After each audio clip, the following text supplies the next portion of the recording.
Question कहता है कि निम्नलिखित में से पृथ्वी पर वातावरण के अस्तित्व का क्या कारण है। जैसे कि देखना, ये है हमारी प्यारी पृथ्वी, ठीक है। और पृथ्वी के ऊपर यहाँ पर जो है ये वातावरण है, ठीक है। तो ये वातावरण, ये जो है, इसका अस्तित्व होने का कारण क्या पूछ रहा है, ठीक है।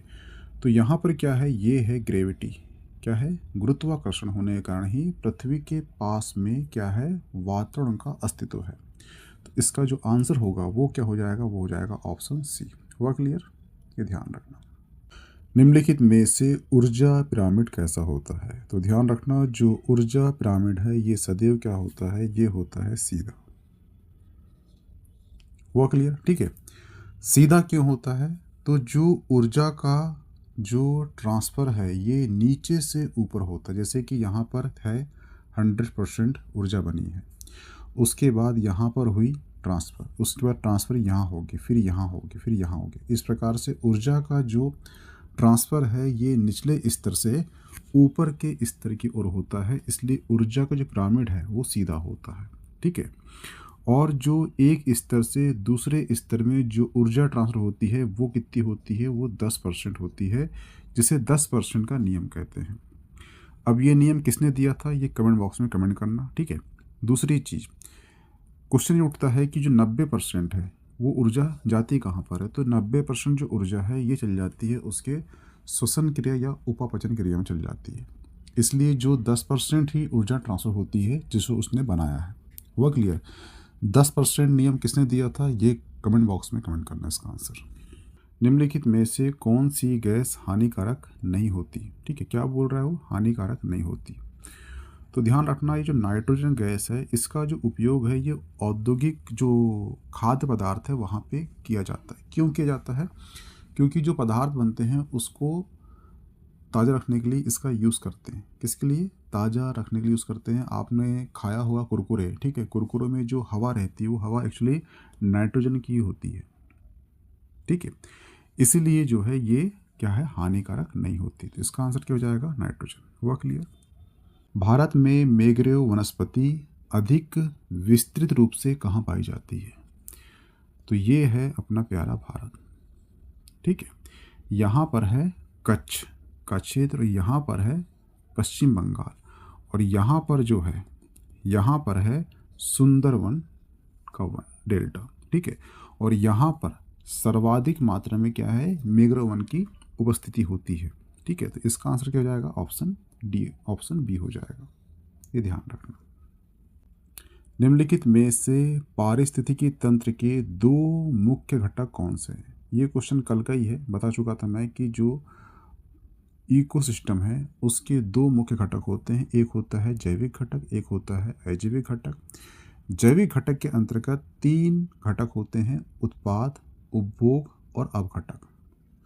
उत्पादक होता है पादप जगत, जैसे पौधे, ठीक है। उपभोक्ता 3 टाइप के होते हैं, प्राथमिक, द्वितीयक, तृतीयक, ठीक है।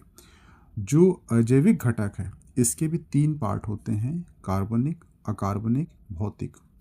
कार्बनिक यानी कि जल, लवण, गैस। अकार्बनिक यानी कि protein, carbohydrate, lipid, urea, humus. जो भौतिक है ऊर्जा, प्रकाश, ताप, वायु। तो जो इकोसिस्टम है उसके 2 मुख्य घटक होते हैं, एक है जैविक और एक है अजैविक। तो इसका आंसर क्या हो जाएगा, ऑप्शन बी, जैविक और अजैविक। कोर प्रभाव के संदर्भ में निम्नलिखित कथनों पर विचार कीजिए, ठीक है। जैसे कि आप कहीं गए होंगे नेशनल पार्क, ठीक है। तो नेशनल पार्क में 3 क्षेत्र होते हैं, जैसे कि नेशनल पार्क है याला, ठीक है। तो उसका जो कोर क्षेत्र होगा एक, जो सेंटर पॉइंट में होगा, जहाँ पे हर किसी को जाना अलाउ नहीं होता, जहाँ पे किसी विशेष प्रजातियों के लिए ये क्षेत्र रिजर्व रहता है। उसके बाद का क्षेत्र कहलाता है बफर जोन कहलाता है, उसके बाद कहलाता है ट्रांजिशन जोन कहलाता है, ठीक है। तो उस बारे में यहाँ पे पूछ रहा है, जैसे कि यहाँ क्वेश्चन करा है उसने कि कथन ए, यहाँ एक पारिस्थितिकी अवधारणा है, बिल्कुल सही है, ठीक है। जो संक्रमिका यानी इकोटन से संबंधित है, गलत। जो इकोटन है वो क्या होता है, कल बताया था मैंने कि ये है आपका फॉरेस्ट, ठीक है, और ये है आपका ग्रासलैंड, ठीक है। ये ग्रासलैंड, ये है फॉरेस्ट। ये जो क्षेत्र है कौन सा, जो बीच का क्षेत्र है, ठीक है, इसे कहते हैं संक्रमण का क्षेत्र। और यही क्या है, ये जो है इकोटन है। ठीक है, तो इकोटन तो ये नहीं होगा, तो कथन एक तो बिल्कुल गलत हो जाएगा। ये क्वेश्चन कल आया था, लास्ट क्वेश्चन था, बताया था मैंने। ठीक है, और जो दूसरा कथन है वो कहता है ये कोर प्रभाव वाले क्षेत्र में विशिष्ट प्रजातियां पाई जाती है। बिल्कुल सही, ये क्षेत्र होता है, यहाँ पर देखना विशिष्ट प्रजातियां पाई जाती है जो कि आसन्न परितंत्र में नहीं होती, यानी कि इसके पार की जो तंत्र है बफर जोन ट्रांजिशन में यहाँ पे नहीं होती, उन्हीं प्रजाति को यहाँ पे रखा जाता है। तो ये बिल्कुल सही हो जाएगा। इसका जो आंसर हो जाएगा वो एक गलत एक गलत एक गलत, केवल 2 सही हो जाएगा। हुआ क्लियर? ये ध्यान रखना। ठीक है, जैवमंडल में एक ही जाति की संख्या को क्या कहा जाता है? जैसे कि हम मानव जाति हैं, बहुत सी पाई जाती है, इसे क्या कहते हैं? जनसंख्या कहते हैं। इसका आंसर क्या जाएगा? Option A. निम्नलिखित में से कौन सा पारिस्थितिकी तंत्र पृथ्वी के सर्वाधिक क्षेत्र में फैला है? ये सभी को पता है कि जो जल है ये सबसे अच्छा क्षेत्र होता है किसका? पारिस्थितिकी तंत्र का। तो क्या होगा? वो होगा समुद्र होगा। हुआ क्लियर? ध्यान रखना, पृथ्वी के सर्वाधिक क्षेत्र में फैला है समुद्र। 71% है वो जल का है। इसका आंसर क्या जाएगा? Option B. जीवमंडल जल थल वायु मंडल के कितने क्षेत्र में विस्तृत होता है? तो मैंने कल बताया था आपको कि ये होता है आपका वायुमंडल। ठीक है, ये होता है आपका थलमंडल। ठीक है, और ये होता है आपका जलमंडल। हुआ क्लियर? ये हो गया आपका जल, थल और ये वायु। तो जो याला पार्ट होता है, कौन सा? बीच का पार्ट, ये जहाँ मिलते हैं इस पार्ट को बोलते हैं क्या? जीवमंडल। क्या बोलते हैं? जीवमंडल कहलाता है। जहाँ पे वायु जल थल मिलते हैं उस क्षेत्र को बोलते हैं जीवमंडल। और मैंने बताया था कि जो मध्य प्रदेश है वहाँ पे 3 जीवमंडल है, पन्ना, अचानकमार और एक क्या है? पचमढ़ी। हुआ क्लियर? ठीक है, तो ये बोल रहा है कि कितने क्षेत्र में फैला होता है। तो इसका जो क्षेत्र होता है याला, ये 1 से लेकर 4 किलोमीटर तक होता है। ऑप्शन ए हो जाएगा। हुआ क्लियर? ये ध्यान रखना। पृथ्वी की सतह से वातावरण की विभिन्न परतों का क्रम क्या है? तो ये है प्यारी पृथ्वी, इससे लगा होता है क्षोभ मंडल, फिर समताप मंडल, फिर मध्य मंडल, फिर तापमान मंडल, फिर वायुमंडल। क्षोभ मंडल में ही देखना यहाँ पर सभी मौसम घटनाएं होती है। समताप मंडल में होती है O3 यानी ओजोन होती है, फिर मध्य मंडल, फिर तापमान और वायुमंडल। जो मध्य मंडल होता है सबसे ठंडा मंडल होता है। ठीक है, तो यहाँ देख लेते हैं क्रम कौन सा है। क्षोभ मंडल सही है, समताप मंडल सही है। ठीक है, आयन मंडल बहिर्मंडल, तो इसका आंसर हो जाएगा ऑप्शन बी। ठीक है, हुआ क्लियर? ये ध्यान रखना। जलवायु और मौसम की स्थिति के संदर्भ में वातावरण की सबसे गतिशील परत कौन सी होती है? देखना, ये है आपका क्षोभ मंडल। ठीक है, यहाँ पे देखना गर्म वायु, यहाँ वर्षा या विमान, यानी जितने मौसम घटनाएं कहाँ हो रही है तो वो क्षोभ मंडल में हो रही है। तो इसका जो आंसर क्या होगा? वो होगा क्षोभ मंडल। ऑप्शन ए सही हो जाएगा। हुआ क्लियर? निम्नलिखित वातावरण की परतों में वह कौन सी परत है जिसमें ओजोन 3, ये 3 है, ओजोन 3 गैस पाई जाती है? तो ध्यान रखना, ये जो दिख रहा है आपको पृथ्वी, ठीक है, इसके बाद है ये ये आपको दिख रही है पृथ्वी, इसके बाद है क्षोभ मंडल और इसके बाद है समताप मंडल। और समताप मंडल में ही आप यहाँ देख पा रहे होंगे ये क्या है? ओजोन है।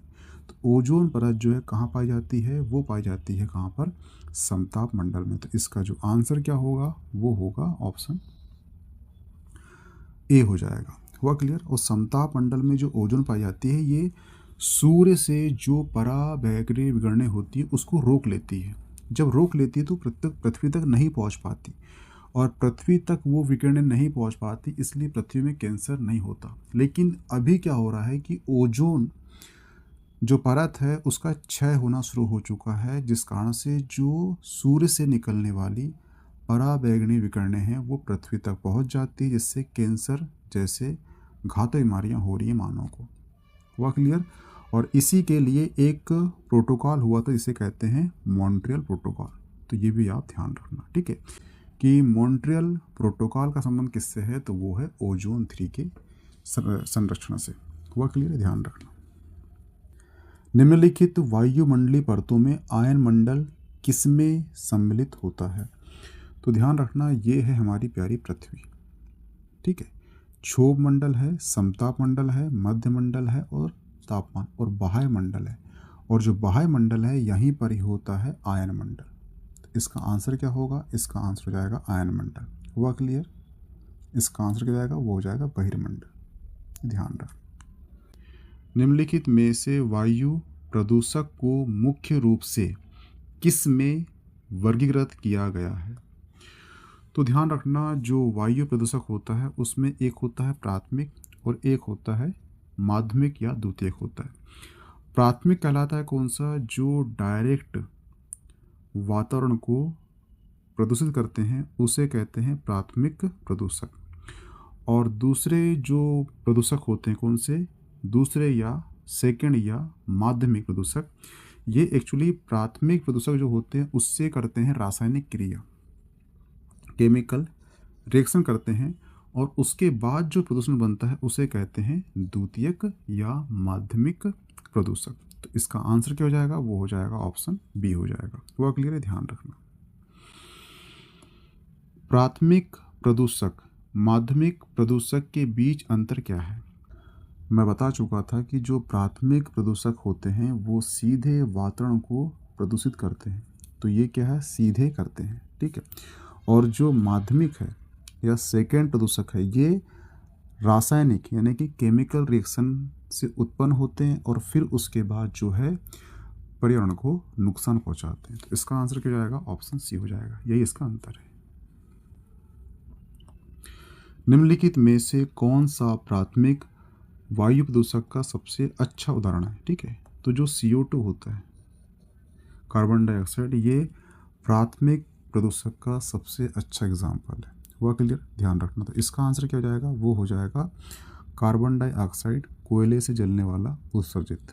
ठीक है, ये हो जाएगा, ये नहीं होगा, ये नहीं होगा। और CO2 प्रकाश, एक्चुअली ये जो प्रकाश संश्लेषण क्रिया होती है इसमें एक्चुअली रासायनिक अभिक्रिया होती है जिससे ऊर्जा एक रूप से दूसरे रूप में ट्रांसफर होती है, ना कि ये उत्सर्जित होती है। तो ये तो गलत हो जाएगा। हुआ क्लियर, ध्यान रखना। निम्नलिखित में से कौन सा माध्यमिक वायु प्रदूषक का अच्छा उदाहरण है, तो वो है option C, ozone photochemical smog के दौरान उत्पन्न। क्योंकि जो प्राथमिक प्रदूषक होते हैं उनसे ये करते हैं रासायनिक अभिक्रिया और जिससे ये वातावरण को करते हैं प्रदूषित। तो ओजोन से फोटोकेमिकल स्मॉग के दौरान उत्पन्न होता है, तो ऑप्शन सी हो जाएगा सही। हुआ क्लियर।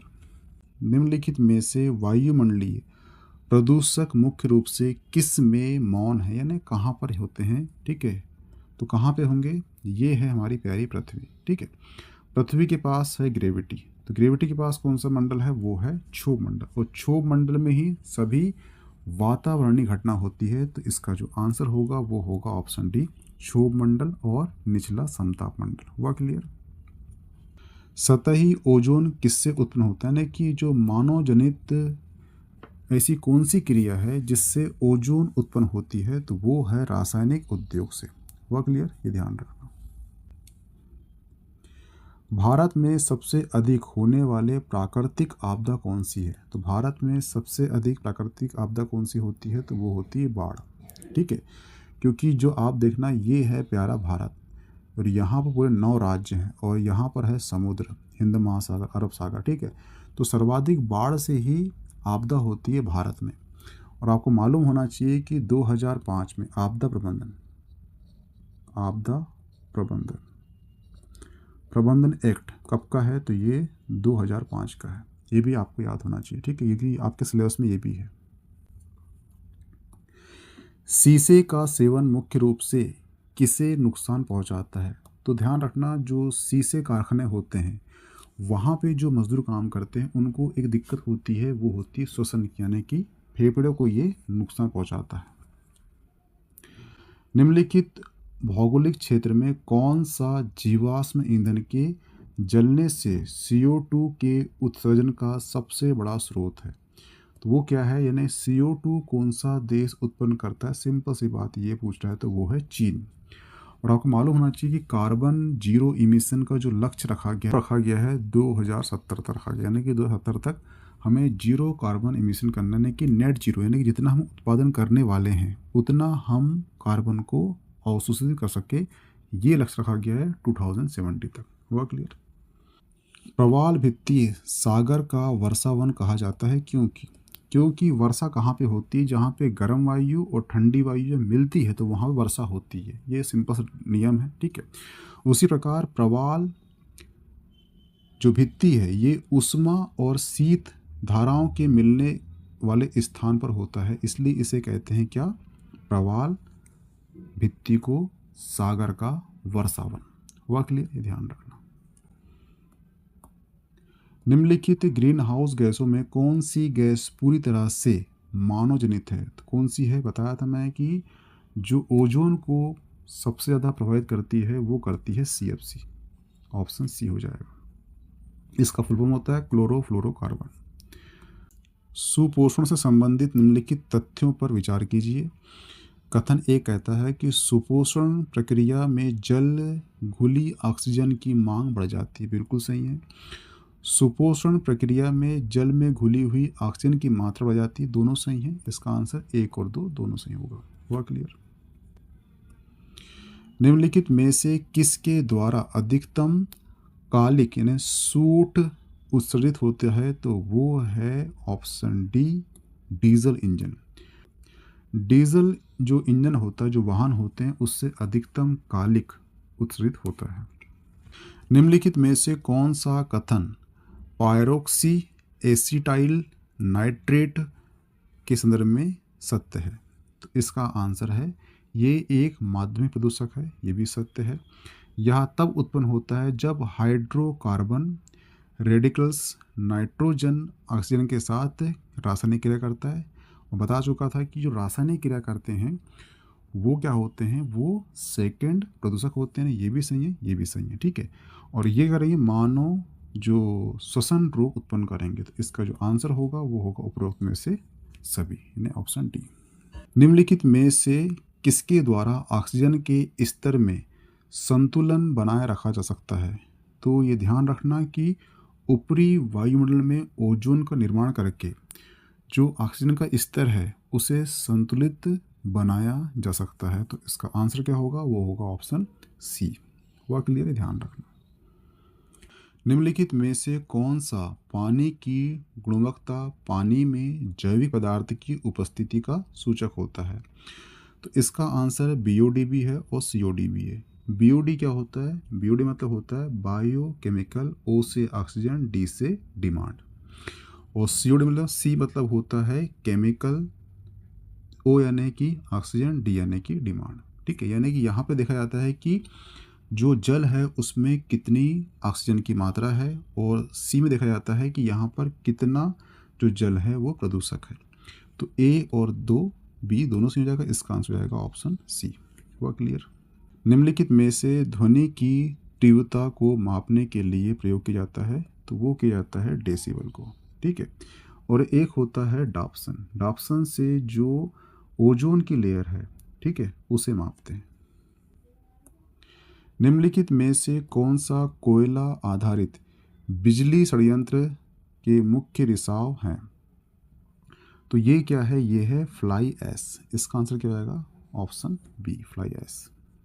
निम्नलिखित में से कौन सी विधि प्रयोज्य और अच्छी गुणवत्ता वाले जल की आपूर्ति को बढ़ाने के लिए प्रयोग किया जाता है। आपने देखा होगा कि जो जल होता है, ठीक है, नल जल योजना के अंतर्गत जो टंकी होती है उसमें डालते हैं क्लोरीन।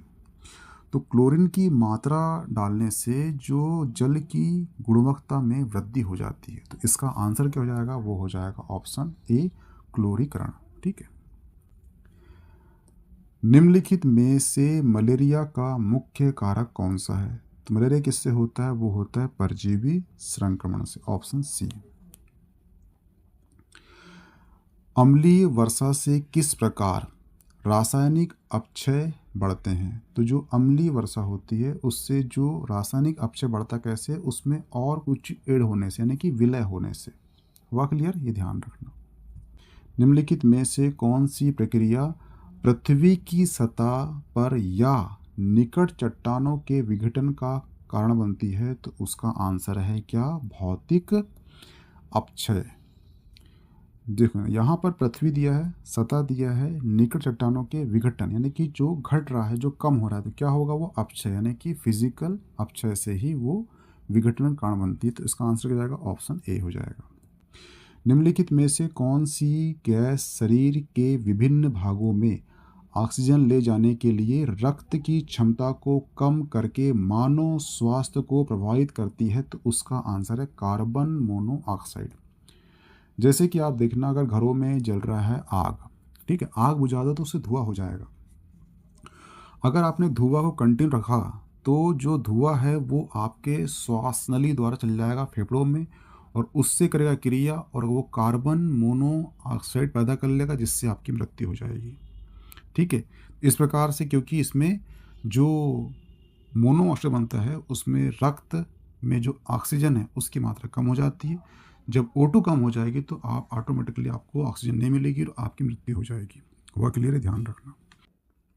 नाइट्रोजन ऑक्साइड मानव स्वास्थ्य को कैसे प्रभावित करता है? तो ये करता है उसकी आँख और त्वचा को जलन पैदा करके। इसका आंसर क्या जाएगा? Option A. ओजोन एक माध्यमिक वायु प्रदूषक के रूप में माना जाता है। ठीक है, तो ये क्या है? ये वातावरण में रासायनिक प्रतिक्रियाओं द्वारा बनी होती। इसका आंसर क्या जाएगा? Option B. निम्नलिखित वायु प्रदूषकों में से कौन सी गाड़ियों और ट्रकों से प्रदूषण का महत्वपूर्ण स्रोत नहीं है? क्या बोल रहा है? वो नहीं है। इसका आंसर हो जाएगा सल्फर ऑक्साइड। ये जो है वाहन से नहीं निकलता। इसका आंसर क्या होगा? ऑप्शन डी हो जाएगा। निम्नलिखित में से सल्फर डाइऑक्साइड मुख्य रूप से कहाँ से निकलता है? तो ये निकलता है कारखानों से। ऑप्शन सी सही हो जाएगा।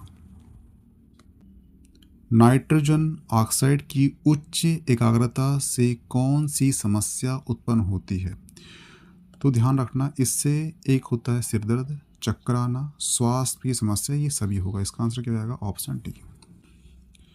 कीटनाशकों की अत्यधिक अनावृत्ति से मुख्य रूप से किस को नुकसान होता है? तो वो किसे होता है? वो अंतःस्त्रावी और प्रतिरक्षा प्रणाली को होता है। इसका आंसर क्या जाएगा? ऑप्शन ए हो जाएगा। निम्नलिखित में से कौन सा रोग कीटनाशकों के अत्यधिक अनावृत्ति कारण होते हैं? तो ये है कैंसर और मस्तिष्क संबंधी समस्या। हुआ क्लियर? निम्नलिखित में से कौन सा रासायनिक ओजोन पृथक्करण के लिए उत्तरदायी होता है? तो वो होता है क्या? CFC। बता चुका था इसका आंसर मैंने पहले ही। मीथेन के अलावा लगभग सभी हाइड्रोकार्बन किस समस्या को उत्पन्न करते हैं या स्थिति को भी और भी बिगाड़ देते हैं? तो वो है फोटोकेमिकल स्मॉग। क्या होगा? Option C. Carbon dioxide methane दोनों एक समान हैं क्योंकि दोनों क्या करते हैं? ये ग्लोबल वार्मिंग के लिए एक महत्वपूर्ण योगदान प्रदान करते हैं। हुआ क्लियर? ऑप्शन सी सही हो जाएगा। निम्नलिखित में से नाइट्रोजन ऑक्साइड, सल्फर डाइऑक्साइड और कार्बन डाइऑक्साइड का मुख्य स्रोत क्या है? तो ध्यान रखना, वातावरण में प्रकाश, रासायनिक क्रिया, ये भी सही है। उच्च तापमान पर जीवाश्म ईंधन जलना, ये भी सही है। औद्योगिक प्रक्रिया, ये भी सही है। इसका आंसर क्या जाएगा? ऑप्शन डी हो जाएगा। गर्मी के मौसम में फोटोकेमिकल स्मॉग के कारण प्रदूषण की स्थिति और भी अधिक भयानक हो जाने का प्रमुख कारण क्या है? तो वो क्या है? वो है प्रकाश रासायनिक अभिक्रिया के लिए अधिक सौर ऊर्जा की आवश्यकता। इसका आंसर क्या जाएगा? ऑप्शन ए हो जाएगा। हुआ क्लियर? निम्नलिखित में से कौन सा उपाय वायु प्रदूषण को कम करने में सहायक हो सकता है? तो इसका आंसर क्या है? वो है कोयले से सल्फर का कम उत्सर्जन। ऑप्शन बी हो जाएगा। हुआ क्लियर? निम्नलिखित में से कौन सा एक जल जनित रोग होता है? तो जो हैजा होता है वो एक्चुअली जल जनित रोग है। निम्नलिखित में से वह कौन सा कारण है जिससे विकासशील देशों में वायु प्रदूषण एक बढ़ती हुई समस्या बन गई है? तो बिजली का उत्पादन करने के लिए अत्यधिक कोयला जलाना ये भी सही है। बदलती जीवन शैली ये भी सही है। पर्यावरण अनुकूल यानी इसका आंसर होगा उपरोक्त में सभी।